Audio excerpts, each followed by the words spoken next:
You are getting us as me and Lauren make John blush. So welcome to another Work Life live stream. I'm Evan, and this man over here, John, has a great spiel about what work life is and who he is, and I'll let him go into before we bring in our extra special guest. Sure. Yeah. So, hello, everyone. Welcome again. My name is John Alarcon, one of the co-founders at Worklyfe. So, we are a personalized and individualized incentive recognition and fringe benefit platform. So, we really focus on helping people understand their personal happiness equation, the things that bring meaning to their life, that they get excited about and motivated about. And then we help companies run all of their, again, incentive, recognition, and fringe benefit programs through our platform to make those things happen. So, that's a little bit about Worklyfe. I told you when I first started working here, I kept thinking you kept saying French benefits for like the Yeah. first couple of months. And I was like, what the hell does that have to do with what we're talking about? I never asked. I just sat here like, all right, he's got a point, I guess. Yeah. You just gotta smile and nod sometimes. I think I need to get my hearing checked. I really think that's what it is. Well, for people that don't need to get their hearing checked because she is doing much better than I am right now. I'm kidding. She's just a fantastic human being. Lauren Surman is a recruiter and founder and amazing content creator over at LWL. Also, she hosts a weekly live show on LinkedIn Fridays at 3 p.m. Eastern. That is, I don't know if she knows this. I have the recordings on often because I usually am in meetings when she does her show, and it's like my go to lunch and listen to it while I'm eating lunch show, and I'm just like, I don't know. She's just great. Not a lot of people have a LinkedIn live show that's entertaining unless it's work life or hers. So, or Awesome. A4. I have to do a little bit of self promo here. Lunch with Lauren. Love it. Yes, I'm going to stop rambling and bring her onto the show as we talk a lot about how managers can help employees feel secure in this job market from the perspective of candidates and employees themselves. Lauren Surman, hello, welcome to the show. What's up? Hi, thank you for having me. And for the compliment. You're so kind, Evan. I'm just honest. If that could go depending on which type of person you are. That could be a positive or a negative. Listen, honesty's the best policy, and I always tell people that's why I think people tune into my show, because it's pretty honest. Some days it's great, some days it's funny, some days it's just what you needed to hear today. And if you needed to hear it, we were talking to you. that could also go up or down depending on what the topic and the person is. Exactly. Listen, it's fun to be a recruiter and get to talk to candidates consistently and hiring managers and see what's going on in the market. So excited to be here and have this conversation today. Yeah, well, John and you spoke before this. I was unfortunately in the ER during that time. I am alive and well before people DM me and panic again. But I'm assuming y'all know I'm alive right now, unless we're really good at AI. We've had some quantum leaps since Monday, so. Yes, that Worklife's new product, immortality. That's not your Telegram? That's really you? It's not a Telegram? I was thinking of the app Telegram when you said that at first. I was like, what? No. I'm doing great here. So you get to talk to a lot of candidates, like you said, which can be very exciting. But one of the reasons why I can never be a recruiter is because I would feel their frustrations too much. I would probably take their stress very literally. So I'm sure that means you get to pick up on some trends in the marketplace and how people are feeling. So talk to us, like, what are the candidates out there feeling? And also on the flip side, what are the hiring managers feeling? And are they the same feelings? 100%. I think there's similar feelings in different Okay. directions, right? Like, let's be honest. If you're in the role of a hiring manager, you want the best people on your team. You want to have the best employees. You don't want to go lay off come on, we're all people, right? You don't want to do these things. But there's no feelings in a boardroom. There's only budgets. And once you get to the level of a hiring manager, you're typically involved in more of the boardroom conversations than the break room conversations. And there's not as many feelings involved. It's just much more, it is what it is for work. So I know you have all seen the trends. We talk about the boy math and the girl math. Well, there's a really good one going around about corporate math.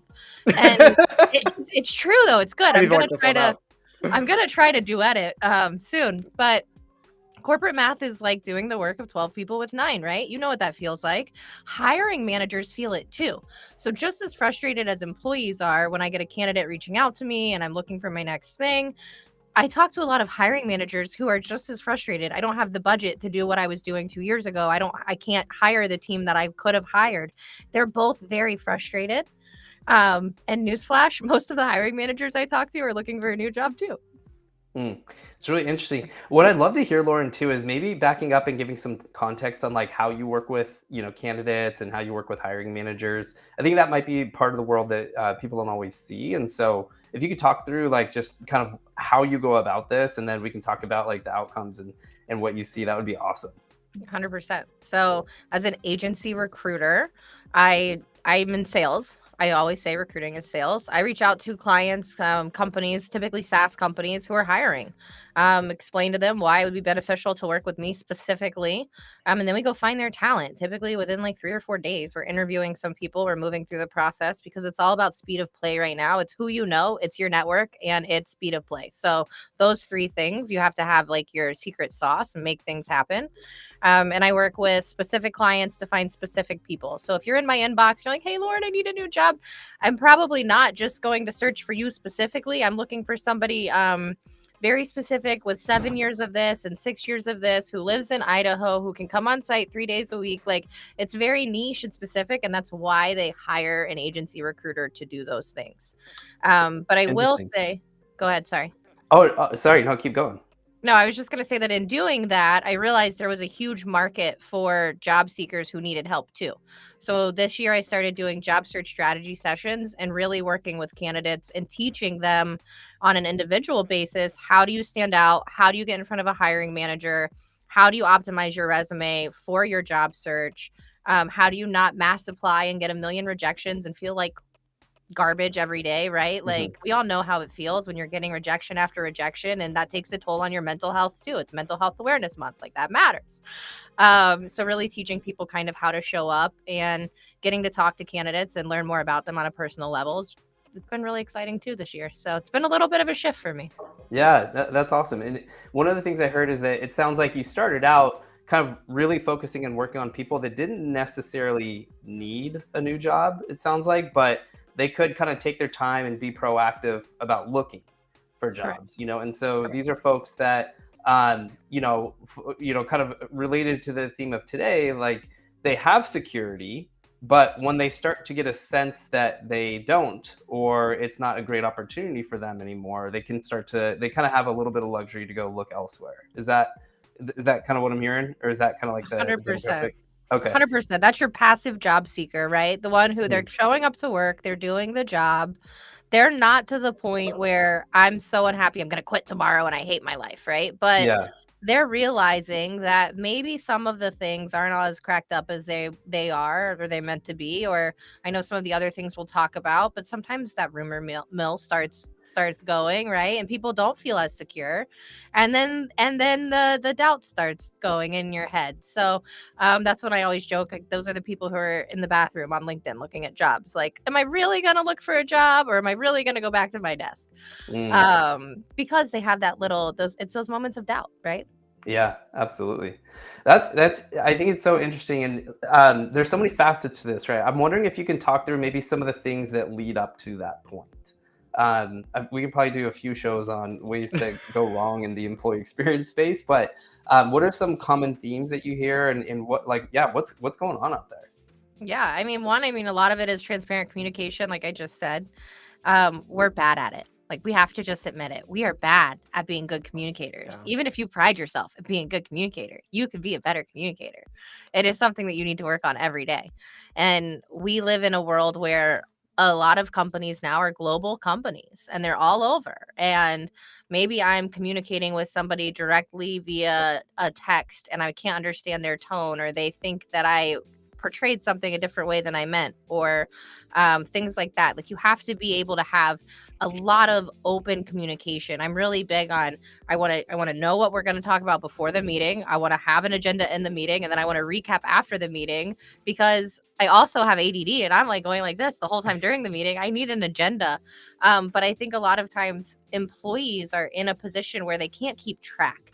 And a lot of the information they're getting, it's one thing from their superior, it's one thing from their peer. And that gets overwhelming in your head. That leads to doubt. So having a lot of like, not just town halls, like, y'all, I'm sorry, your town hall is boring. Not just town halls. You got to have more than a town hall, and you have to have leaders who are really, really in the trenches communicating daily. You don't, I hear you. Yes, you can go jump on a cold call, but go communicate with your team. Go ask your team how they're doing twice a week. Like, let me know you're doing that as a leader, and your team will feel secure. I think also like investing in development early on in your career. We have a lot of companies who are like, oh yeah, we really care about your development. And you walk in as a manager and they're like, oh, what do you mean you need development as a manager? You're a leader already, do it. You have to be willing to invest in development. And also a lot of people are really worried about AI taking over their job right now. So how are you trying to help ease that fear in your employees' minds? Is AI going to take over my job? No, but you have to learn how to utilize it. And how are we working that into your training? And how are we actively going about making you a better employee? I don't think everybody has to be remote forever, but you got to be willing to be flexible with your people, right? Like, I'm sorry, the price of childcare and daycare for 2 employees is more than for 2 kids is more than my mortgage. So you can't expect an employee who can't afford a nanny. Who just posted about this? Sam, who works for Nike, just posted about this. Yeah. You can't expect an employee who can't afford a nanny to have that kind of level of support for their family with the price of childcare right now. So not necessarily like fully remote, but flexible work. Flexible work is super important, and your employees knowing that, hey, if I have to go pick up my kid at 2 p.m. today and take them to the doctor, I'm not going to get fired or put on a PIP because I had to go do that. And there's a lot more things, but I think a lot of those things. And then, like you said, like there's parts of it where I signed on to a company to work for a new company. I talked to a lot of candidates about this, and they're like, Lauren, look at the benefits package with me. Look at the equity. Look at this. Look at that. Well, what really matters to you, right? And you're looking through it, and half of it doesn't matter to me, but you have no flexibility in that. What's the financial security? What's the pathway to growth at this company? Is there really the growth that you told me I could grow? Like, there's so many things. There's so many things. We could go on for like literally probably 2 weeks. Yeah. I was just laughing about the benefits part, because that's the part that sold me when I was talking to John about coming here. Was like, we talk a lot about how a lot of the benefits that are offered to employees may not even matter to them. Even if I can see the value for them for other employees, to me individually, they might not. We've talked about this before we went live. I have no interest in having children. So I want to see parental leave policies, but I personally, I'm not going to benefit from a parental leave policy. So that's like one thing in your list of benefits that just like... Evan's like 8 weeks of parental leave. Great. I want 8 weeks of just vacation for being alive this year. Like, I'm parenting myself. I'm 29. I'm still trying to figure this out. Like, can I get parental leave for being my own parent? No, and what about the people who are parents and maybe they just got through that at a different company, right? Or they're gonna give it up because they're switching in the process. I talk to a lot of clients and candidates who reach out to me who they're like, Lauren, I want a new job, but I'm pregnant, and what's gonna happen with my insurance and all my benefits and this and that. And there's so much stuff that people are so worried about. And I really think that a lot of it at the end of the day comes back to my first point, is transparent communication. It's letting our employees feel safe to have these conversations. And that's the other thing, like, how do we make employees feel safe and secure? It's what this whole conversation's about. Mm-hmm. Totally. Yeah, a lot of it comes down to the foundational things, right? And how we kind of think of it at Worklyfe is that I think most HR leaders subscribe to Maslow's hierarchy when they are planning their benefits, when they're planning their comp strategies and things like that, and their internal programming. And so it typically starts with like the physiological safety layer. And if you're not meeting like basic kind of human needs with your pay, you should probably start there. Like, that's the most important thing. And even if you are kind of hitting a livable wage, like, you got to pay people what they're actually worth and producing, and so I think foundationally, like, one of the first ways is in your rewards, kind of total rewards package. Like, starting off with the basics is obviously very important. I think from there, one of the things that you said, Lauren, was kind of that idea of like, well, what matters to me? It sounds like what people are really optimizing for is their individuality and kind of what they actually care about in their life. And I think it's It's really interesting when we talk to leaders and just kind of like in my past experience, there's historically been kind of a mindset of like, well, if we don't talk about it, like we don't have to address it. But the reality is, like, those challenges in people's lives, like the things that they want to strive for, they exist whether you're talking about them or not.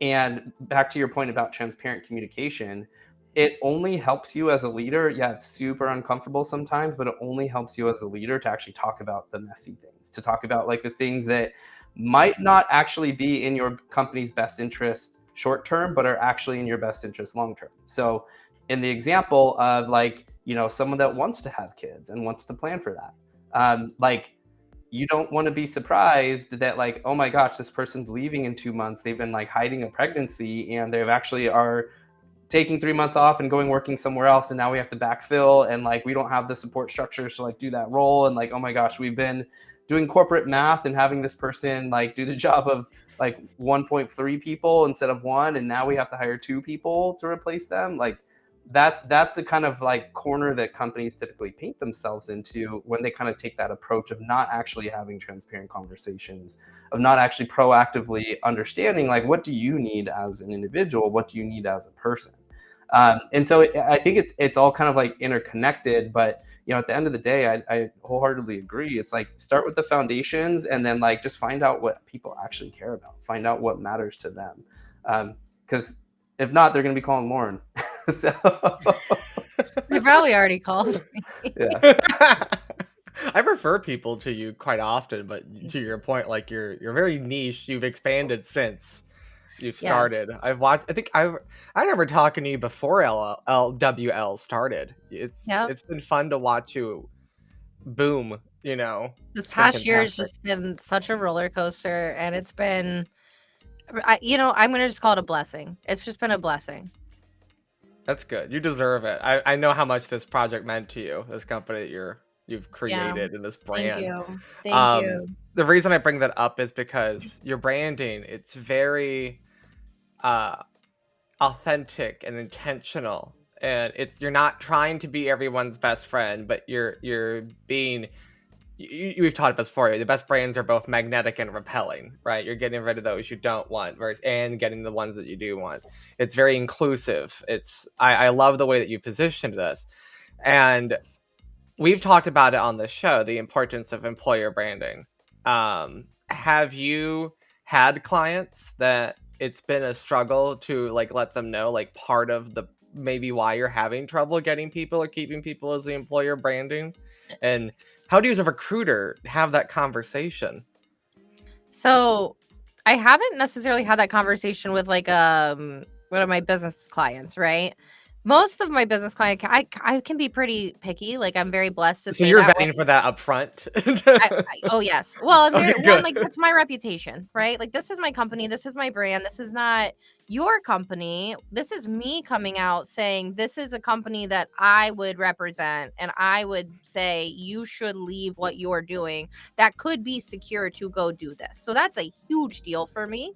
And when I went off on my own, I was really blessed that I did it in a right way, where I had good clients that I knew I would be okay this year if I didn't sign one more client. I was like, I will survive. So I could be picky. So that way I've gotten some really amazing clients. I've worked with some crappy clients this year. Like, let's be honest, it's not all sunshine and rainbows, y'all.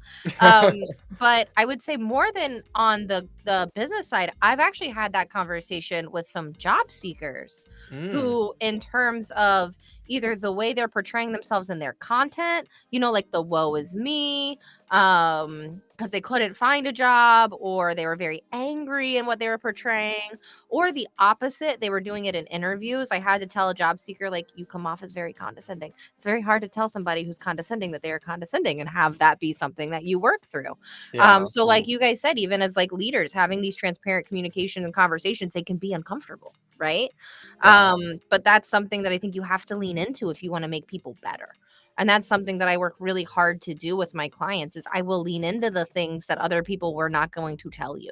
And maybe you didn't get a job for 6 months because nobody was willing to tell you that you sound very condescending. So let's work on you not sounding so condescending.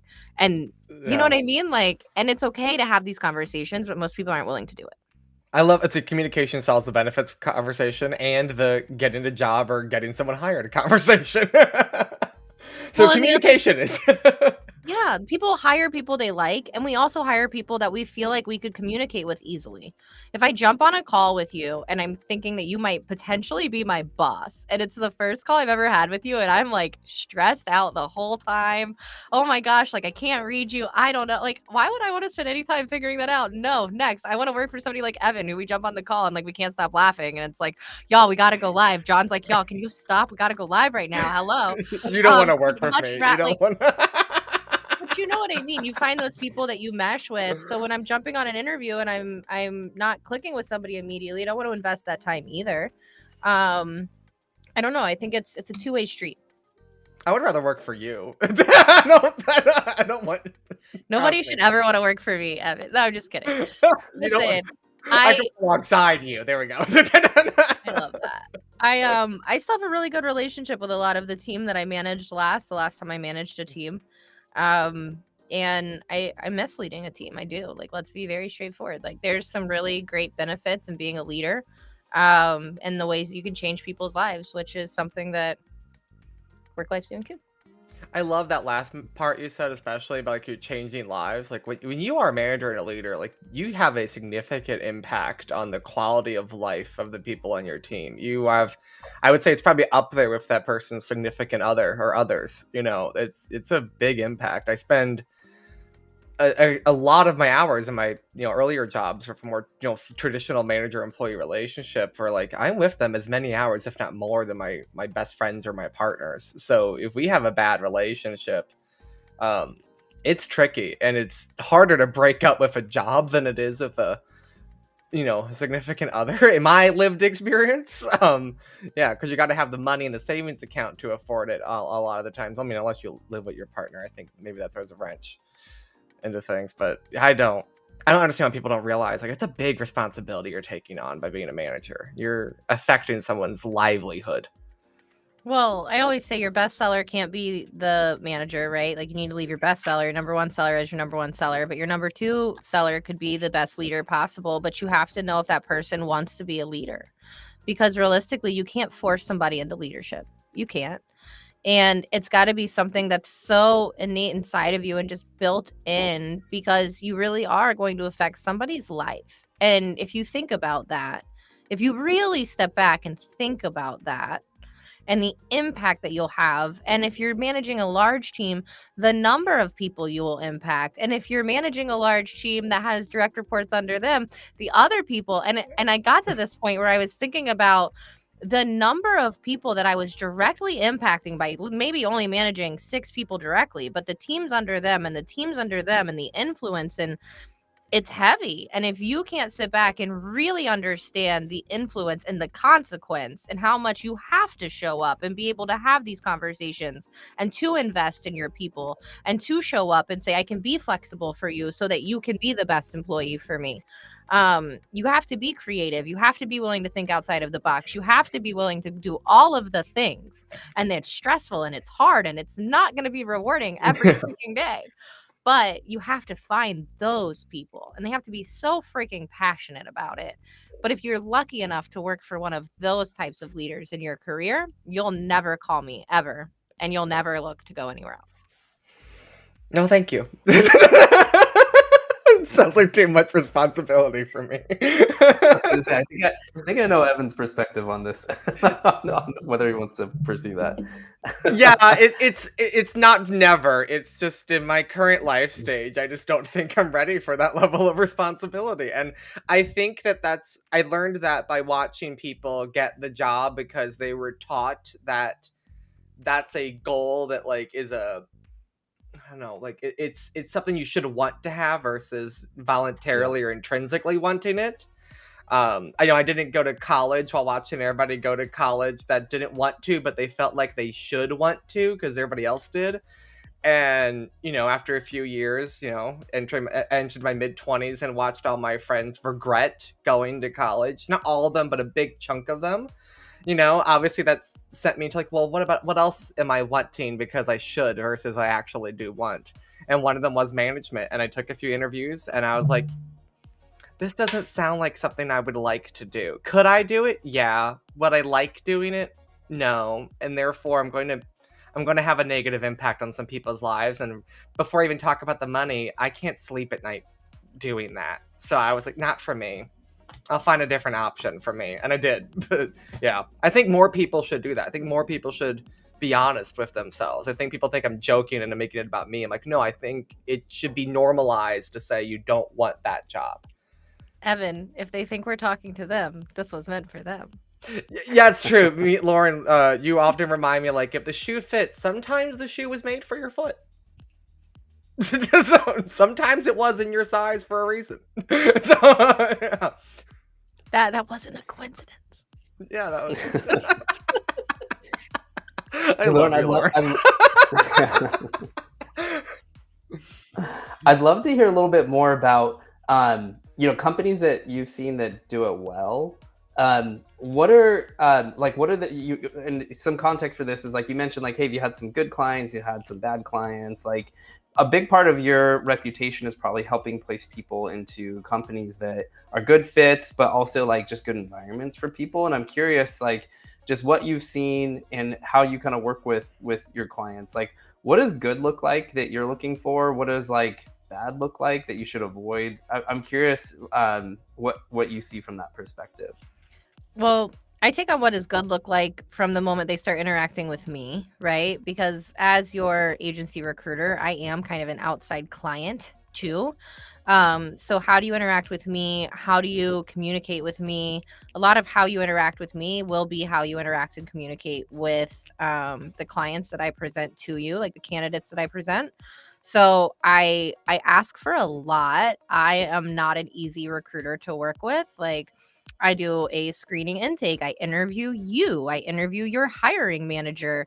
I want dedicated time on your hiring manager's calendar once a week that I can schedule on. Like, I'm not just I will bend over and make it so that you can have the easiest process. Like, this is going to be easy for both of us because it needs to be a partnership. So I'm pretty picky with that. But the ones that do it really, really well, their onboarding is super specialized for their employees, right? It's not this generic, hi, we made these videos 15 years ago. You need to watch them all and check the box that you watched them all. And you're probably not watching them because you're on YouTube on the other tab. You just let it play through because you had to. Let's be real. Come on. Yeah, you? Oh, I thought every job ever. Exactly.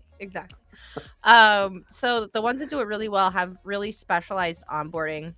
And I mean that not just in the sense that you pick somebody in the company who's going to show up to a meeting for 3 hours a day with Evan and be like, Evan, are you good? It's people who really understand. Never been good. Never. No. It's people who really understand what that person will be doing and what that person needs to be doing to be successful. So having a super niche and specialized onboarding. And then it's also this is kind of a weird concept, like the way I'm going to explain it, but it's the only way I've ever really thought about it. You know how, like, when you're struggling and you're going through grief and like everybody checks on you right away, but then there's this like afterwards where you still need the help after. I think a lot about that with employees and onboarding. And I don't necessarily think it's grief that we go through, but we go through something where we're exposed to something so new and it's so much and we have all of this specialized help. And it's like, okay, you're good, right? And bye. Hope you can still swim. Like, y'all, what if I don't really have it yet? I don't know. Yeah. So really just having those consistent check-ins, again, with the communication.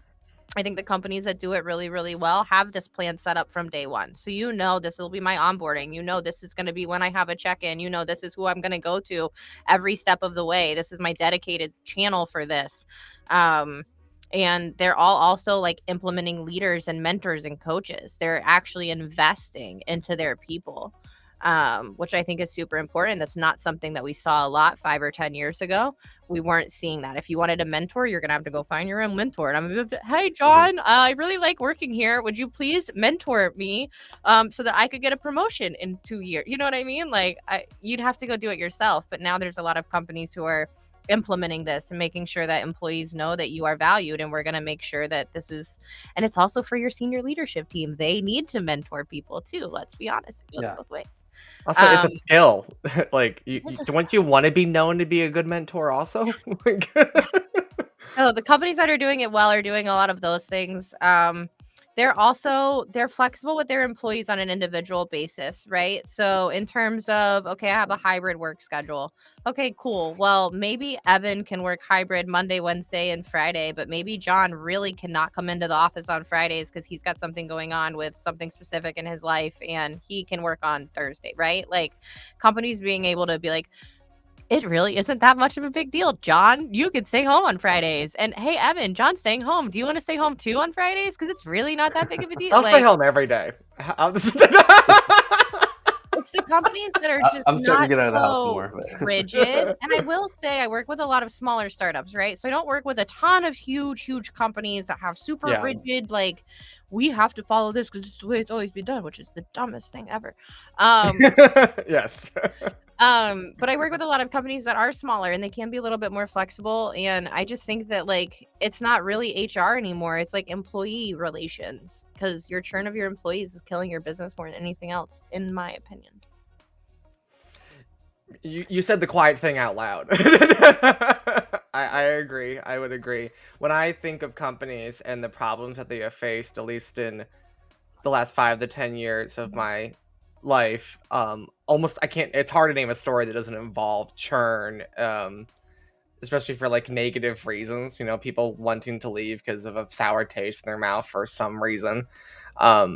It's really hard to think of times where people I know or even myself have left a job to go to something greater. It's always been to leave something. It's to run away from something. You're running away from things, right? Like, I know a lot of people who are leaving toxic environments, or they think they want more money or whatever they come to me for. But I find a lot of people are willing to sacrifice money for benefits. They're willing to sacrifice this for that, right? Like, I don't have to have as much money as I thought I was going to have or need if I didn't have to come into the office 5 days a week, right? Like, I could be much more flexible on that salary if I don't actually have to commute in anywhere, and you're giving me a work from home allowance for my office, right? Like, there's a number of other ways that employees really will be negotiable with you and really will work with you, but a lot of it comes down to the benefits. And if you're not able to provide benefits that employees want, how are you enticing your employees? Absolutely. Well, I think a couple things that you said that stood out, Lauren. One is that it's interesting. You're seeing this in a startup environment, and I almost think it's more important to emphasize like that security for employees. And when we talk about security, it's like, hey, don't worry. Like, everything's going to be the same. Like, you're never going to get fired. Like, the business is always going to be the same. It's not that. It's like, hey, in the startup environment, things are going to change all the time. Like, the strategy that you have today might be different 3 months from now. Startups for 3 days. Yeah. And at a micro level, yes. Like, you could say like, hey, I need this done today. You do it, and then it's like, oh my gosh, actually we needed that done like 2 months from now. Actually, what we need to do is this. Yeah. Right. And so there's like the micro things that change on a daily basis, but then there's the macro strategy that might change and you need to pivot. That kind of open, transparent conversation is what kind of helps build security in an insecure or unstable environment sometimes. But I think it's interesting that you work with mostly earlier stage companies and employees, because you need really effective and high performing individuals at that stage, almost to like survive, to get to the point where you have some breathing room. You can like loosen the belt a little bit, because not to say like you should be wasteful as you get bigger, but there's a little bit more security that comes with certain stage companies later on. So if you're like a Series B, Series C, publicly traded company, for example, like there's an expectation that not everyone's firing on all cylinders and that everyone's like a peak performer, right? So you have a little bit more luxury at those stages where things can, but if you have 3 people on your sales team.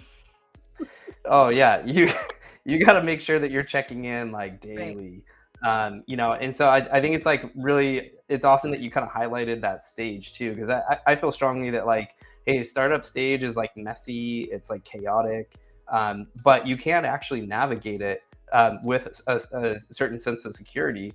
I mean, even with my co-founders, I've had conversations where it's like, hey guys, if X, Y, and Z doesn't work out in ABC time frame, like here's some contingencies, here's what we need to think about. Like it's always kind of constant communication around like, okay, what are our contingencies, and are we thinking ahead and communicating that openly so that we know we're not surprised if things happen. And so I love that you mentioned the stage too, and that you're pretty deeply ingrained in that. Well, and you as a founder being able to communicate openly is important. But I also want to remind founders, if you're in that startup stage, the people who work for you know that there's not tons of security. Like, we know the statistics behind a lot of startups, and we work for startups because we want to go work for the one that's gonna IPO. Like, you know what I mean? Like, that's the reason.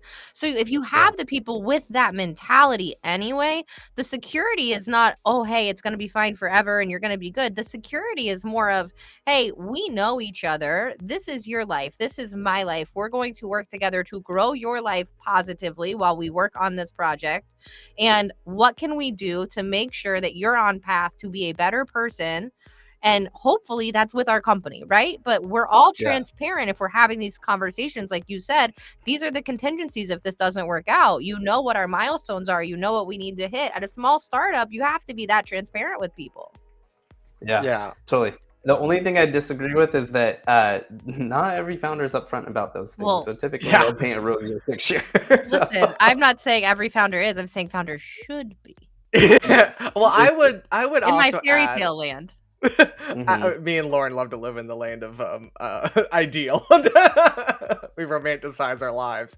But I would even add, like, some of us don't care about the IPO part. I would say I'm one of those people that I want to help the business get to the point where it's at. And you know me, I love my startups. I love my early stage. And we're talking like pre-series B, ideally series A at the latest is where I prefer to be. And the reason I like it is for the reasons that you outlined. Smaller companies, early stage companies, they are more flexible by necessity a lot of the time. And my lifestyle, it depends on that necessity, that flexibility that is as a result of necessity. So I'm happier in early stage companies and more flexible companies. And does that mean I don't get to work at a company like with like LinkedIn's budget for I could make way more money working at a major company? I'm sure I could, and I could probably get a job very quickly at one of them. But I just don't have interest in the cost of the scheduling issues that would come as a result. I have friends that tell me like the meetings, like you don't know any of your coworkers. You're in a Zoom call of hundreds of people.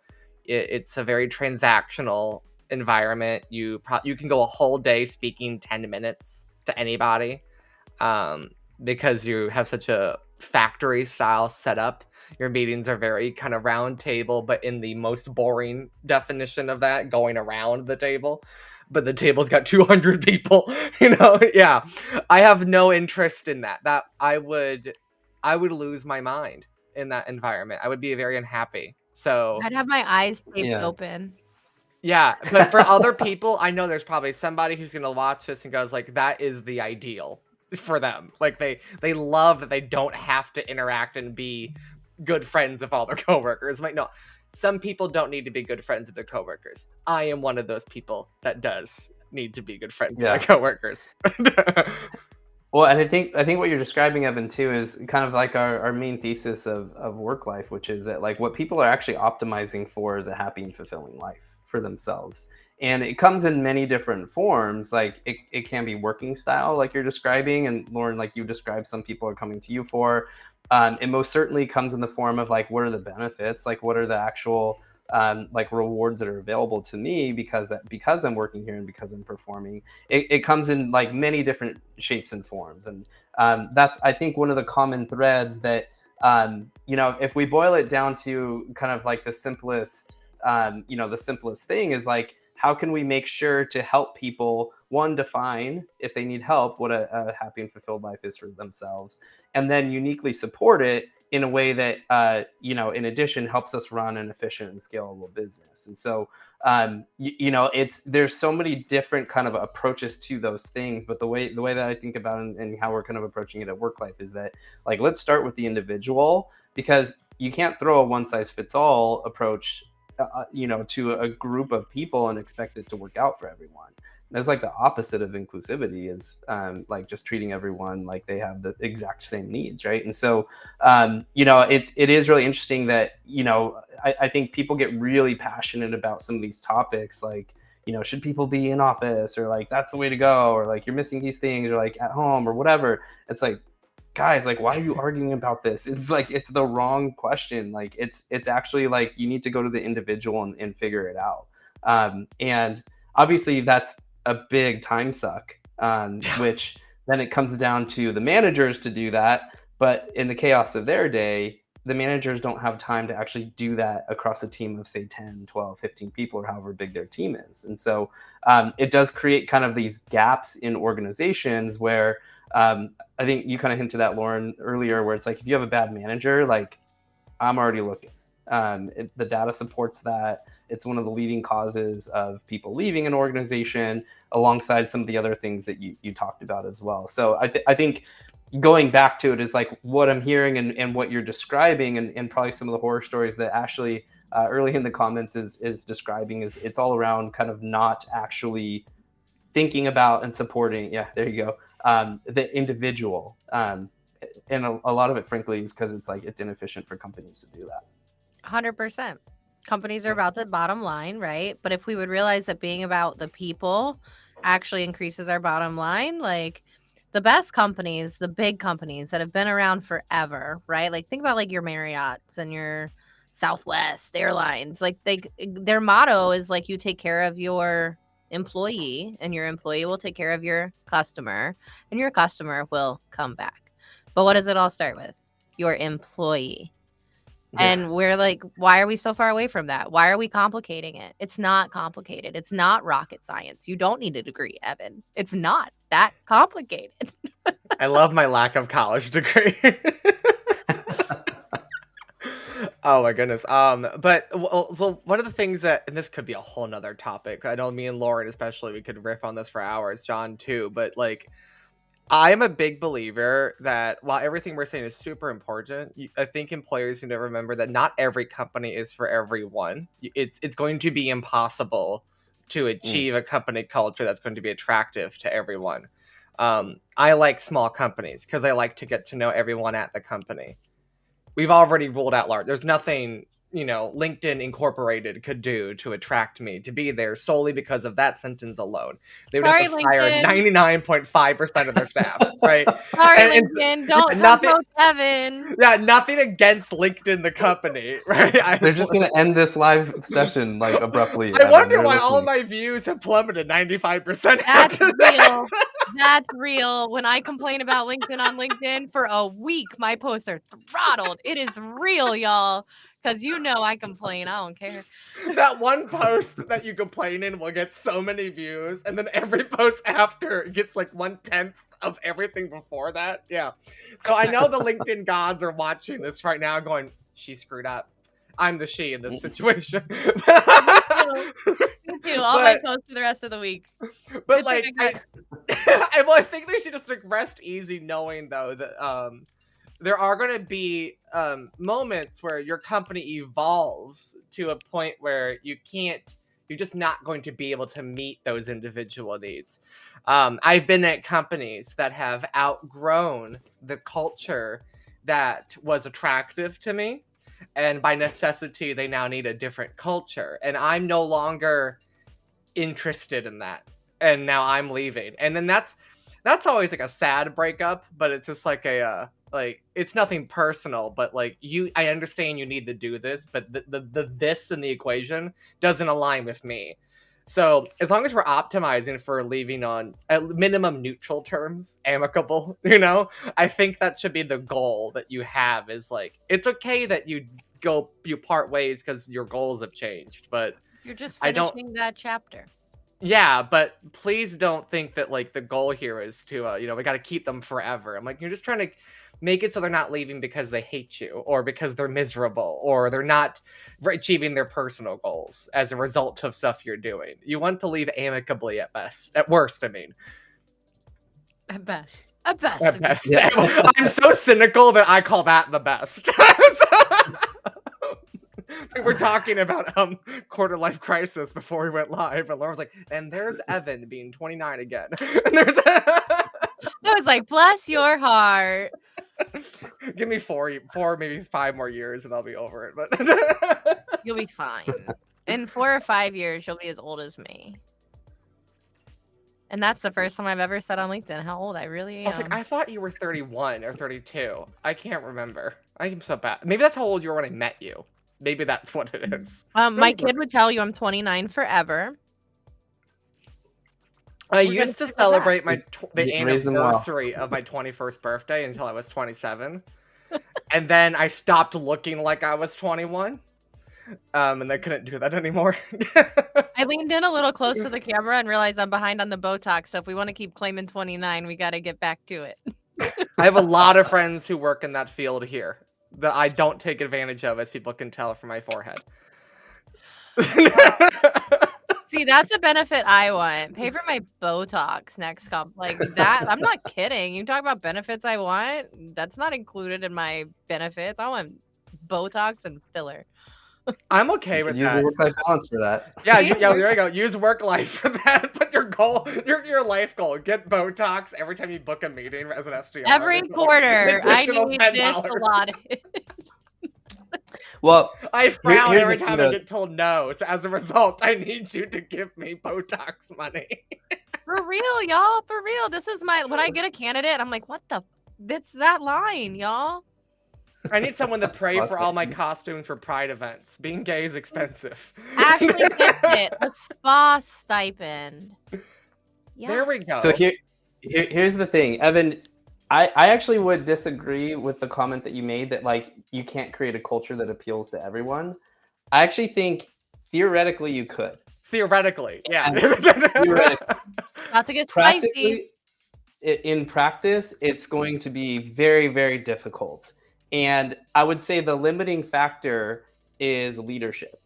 The limiting factor is buy-in from leadership that is actually worth it. But I think one of the things that, and part of why I think like, okay, practically, is it impossible? Yes. Like, is it actually going to happen? Maybe a company will pull it off.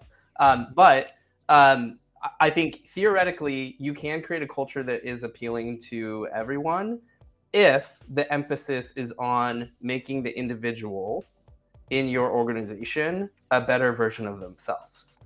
And we've talked about this in previous kind of shows, and I did a talk about it earlier this year at a conference. But part of what creates a disproportionate power dynamic in the workplace is that you have what should be healthy tension and sense of accountability between employees and employers that is actually a lopsided power dynamic in favor of employers. And when I say like there should be healthy tension, it's that kind of give and take of employers and companies exist to make profit. They are profit motivated. That's not intrinsically a bad thing. It's the nature of growing a company. But at the same time, a liability on their balance sheet is employee costs. And so they have the incentive to minimize those. Whereas on the flip side, employees have the incentive to get as much as they can from a company and take as much as they can with doing as little work as possible. Those are the incentives. And so how do you create kind of like a healthy environment? Well, you have some form of accountability where it's like, okay, there is a degree where that should level out, and the pain of someone leaving is strong enough that an employer is willing to do things to keep them around, and the pain of like losing your job because you're not performing is great enough that an employer or employee wants to perform and do well. Like that's the theoretical like Valhalla of the work world. Now, where this kind of goes askew, and we see it kind of ebb and flow, like very drastically in the last, we'll call it 10 years, but more specifically in the last 3 years of COVID, there was a major swing kind of post-COVID where we had kind of like this, frothy VC market. There was like, you probably saw this, Lauren, like people were getting jobs like at 30, 40, 50% pay and raises. all of those people are why nobody can get any money anymore. They're all like, why am I being underpaid? You're not being underpaid. You were overpaid. We're all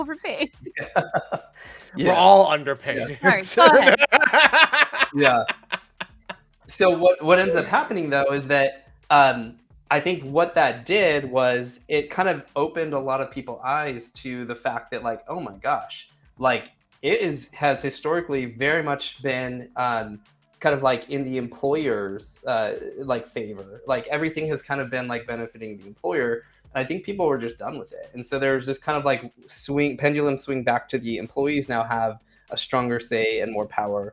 And getting back to the point here, when you theoretically could create a culture that entices everyone and is beneficial to everyone if you, one, recognize that there is that power dynamic in the workplace, but two, de-emphasize, I shouldn't say de-emphasize, elevate what matters to the individual to the same level of what matters to the company.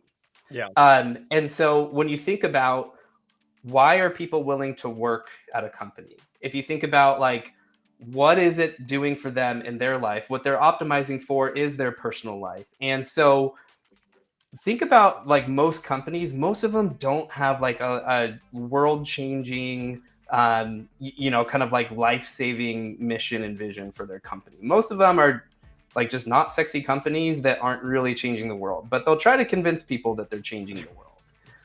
You know what I mean? Changing the world by doing granite countertops, which is it. Right. And you can kind of spin it as a business owner or as a leader any way you want, but the reality is like people aren't there to like deliver like best in class granite countertops because that's what gives them personal satisfaction in life. Like, no, you got to be real, right?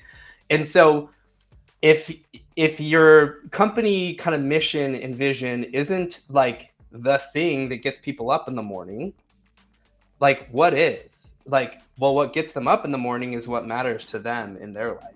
And so I do think that, yes, as much as you want to build a team and build a culture and build like a winning organization, it has to start with actually kind of optimizing for the people that are in your organization so that they can do that effectively. And like just from my background, like I played baseball pretty competitively growing up. I've been a part of like a lot of like championship and winning teams. Like, yes, it requires sacrifice to like do great things as a team and as an organization, but you have to take care of the people that are in that organization to optimize performance. You can't perform well on a team if you are like sacrificing too much and like you can't go out there and perform. You know what I mean? And so I think in a lot of ways, like what it actually takes is a leadership structure and also a leadership mindset to optimize for the people in their organization in order to then perform well so that you can maximize your outcomes as a company. And so getting all back to it, what kind of sparked this was like the SPA stipend, the things that you're talking about, Lauren. Like it's wild to me, there you go, that a company, if that's what's important to Ashley, like let's give it to her. Let's figure out a way to, for the rest of Ashley's tenure. Lauren's like, don't forget me. Yeah. I will work so hard And for some Botox. Y'all don't even know. Like, I don't know. It sounds better than money to me. Like, money could buy the Botox, but if you're telling me you're giving me the Botox, that just sounds better. Right. And it's like, I'm not going to spend money on that. Hell no. John does not want Botox. Right? He got that hat. Right. He's fine. Yeah. Well, what I really need is hair plugs or something, but. I'll be in line soon. Don't worry. It's going. That late 20s is hitting me. Yeah. But if that's what's important to you and like that's what you actually care about and like that's something that's motivating to you, like why wouldn't I as a company spend the money to like make that happen for you if it's tied to something that's going to help me at the company? So Ashley, I know you're in sales, like why wouldn't I like contribute to your work-life balance and create incentives for you that optimize your performance? Why wouldn't I create individual incentives for you to optimize your performance, right? Lauren. Oh, sorry, go ahead, John. I was going to say, like, Lauren, have you seen, like, what are some of the most interesting benefits that you maybe have seen? And the reason I bring this up is because I was watching a podcast on YouTube. This might get weird. This is not a sponsored segment, I promise. But they were talking about this company called Prenuvo, which is like the Lamborghini of like CAT scans and MRIs. They're like at the power of like several hundreds of them, and they can predict health issues at a very high accuracy. It's fantastic. And I went to their website, and there's a section for employers, and Prenuvo is like selling their services as a thing that you can give to your employees as a benefit in addition to health benefits. List goes on, because it's something that most insurances don't cover, because it's like a preventative elective procedure that happens. And I'm like, well, that's really cool. That actually would sway like this thing that like can say like what risk of cancer I am with extreme accuracy, especially if I'm like planning on having children, or I'm a person that's like legally single, so like I got me, myself, and I to take care of as I get older. You know what I mean? So I'm like, what strange, in a good way, benefits have you seen, if any?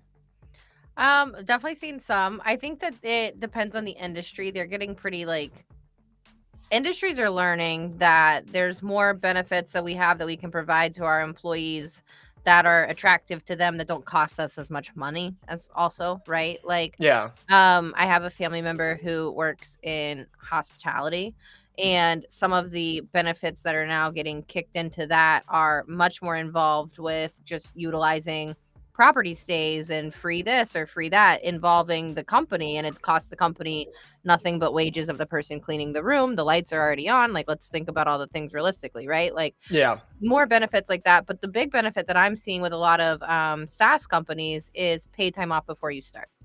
I've seen a number of companies. I know that we've had some people talk about it on LinkedIn. I know Darren McKee talks about it. I've seen, I want to say 4 companies this year that have started implementing paid time off before you start, which to me is a really big deal, a really big thing. It's hard especially if you're like a little bit burnt out and you're trying to just jump into the next thing. Because let's be real, we got bills to pay. Evan got me, myself, and I to take care of. When you think about and other forms of income that we'll talk about on a different podcast. But when you think about it, like, a lot of people can't be afforded the time to take 2 weeks off in between a job. They need a paycheck for that 2 weeks. And to talk about benefits in that sense, even if you had PTO and you put in your notice, a lot of companies take away your PTO and you don't get paid out your PTO, so you don't get to take your 2 weeks off. So I just think a lot of companies, like, if you have unlimited paid time off, you're going to give people unlimited paid time off. Why not implement a mandatory week or 2 off before they start? I think that's something that's just been really influential. I think there's a lot more stuff going on in the sense of not just like maternal and paternal leave, but there's a lot of stuff around adoption that I'm seeing, like a lot more help in IVF and things like that. So that's more inclusive for LGBTQ employees as well. 100%. So I think just seeing it on all sides, it's just really encouraging, and I think that we'll just see it get better in the next few years. Yeah, I'll add. Ashley added Milk Stork. I'm assuming she's implying, if I know Ashley very well, that like they do a partnership for companies to offer that as a benefit. I've seen childcare companies offer services to businesses to offer to their employees, gender affirming care clinics for those doing gender confirmation surgeries and those hormone treatments, ketamine clinics for your employees of like pain disorders or mental health illnesses that could benefit from psychedelic treatments, because insurance doesn't cover that in the United States for our American listeners. So, those are, I think there's a lot of different ways that you can add to your benefits that are more progressive, modern, forward-thinking, tailored to the individual. What I've seen kind of play out in the kind of HR space is it's really tempting to add more of those. But going back to kind of the going back to the original point that you were making, Lauren, is that what ends up happening is that those things don't apply to all employees, and so you end up getting a really bloated benefits package. So I think those are all great things. And what I think you should do is like give money to your employees in the form of wellness stipend in their work-life balance and give them like it's almost like I knew what I was allowance to go doing spend here. on those things. Gonna get John a segue. But the point is like if instead of inflating your package, you could have the employee tell you what you want, right? And then pay for it with work-life balance. Exactly. Yeah. Yeah. I think that also makes this it could be a good way to test the viability of actually adding it to your package. If a lot of people are asking for the same thing, because people using Worklyfe will tell other people that work at that same company, like I used Worklyfe to get this from our shared boss and employer. You know, eventually HR will pick up on like a lot of our employees keep asking for this via Worklyfe. Maybe we should just throw it into our benefits package. So I think it's a good way to, at a lower stakes, put your foot in to an expansion of a package, because I've sold benefits. It's expensive to expand a benefits package and then go, no one took the benefit. So I think this is also a good way to alleviate the risk for the employer in this equation, so they don't fear the upfront investment so much. Yeah, well, and it also destroys Work-life costs less than that, I can tell you that much.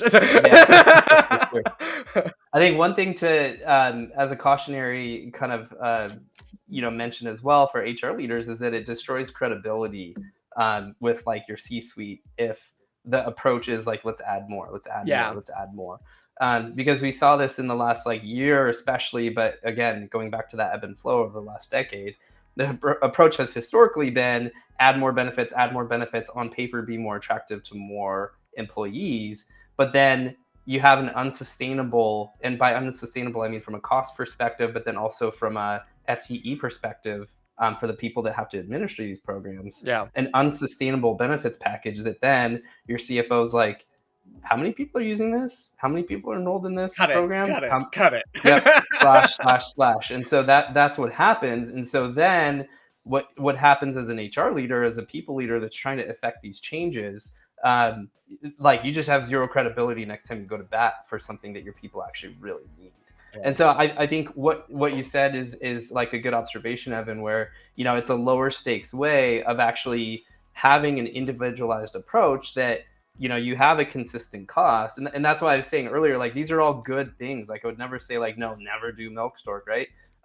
But like the way that it's administered historically in companies needs to change, because it's very inefficient, and it leads to then employees not having access to those things when they could have done it in a different way. Yeah. Well, as we wrap up here, John, thank you for your insights. And of course, Lauren, thank you for being here and for your insights and letting us know behind the curtain of hiring managers and also these candidates. Can you tell the folks at home or those being forced to listen to this against their will in the cars by their loved ones that are actually actively voluntarily listening to this? We know it happens, okay? We hear you. We know you're there, okay? Hi. Tell these folks where they can find you on the internet. Thank you. You all can find me on LinkedIn, Lauren Surman. My LinkedIn URL is interesting right now. It's LinkedIn/IN/Your Princess Peach. And there's a story coming for that. I need to hear this. I can't right now. In a week or two. Okay. It's got to do with the thing I told you before we started all of this. So got it. Anyway, my LinkedIn URL is a little weird right now, but you can find me at lessonswithlauren.co. It is not .com. That is not a typo. .co. And you can catch me on my Friday live show every Friday at 3 p.m. Eastern on LinkedIn, YouTube, and Facebook for my mom. For your mom. Oh, I love and she shows up every week. My mother has a fake LinkedIn account that's like uses like an AI generated picture and everything. Don't tell on her, Evan. Shh. There's like 1,000 of them already, okay? They have to ban them all. It'll be fine. It'll be... She used to work for the DOD. She can make LinkedIn disappear. It's fine.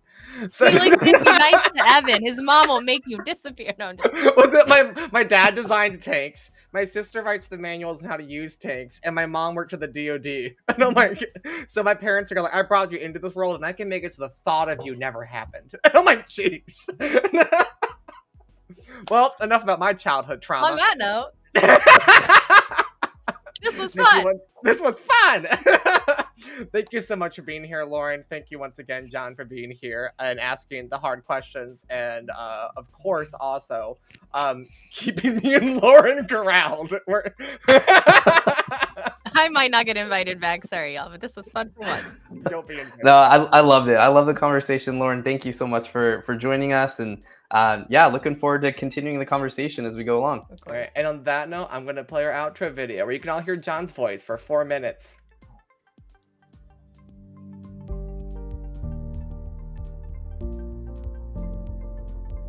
Do you know what motivates your employees to perform at work? Do you know what inspires them and keeps them engaged? Many leaders don't.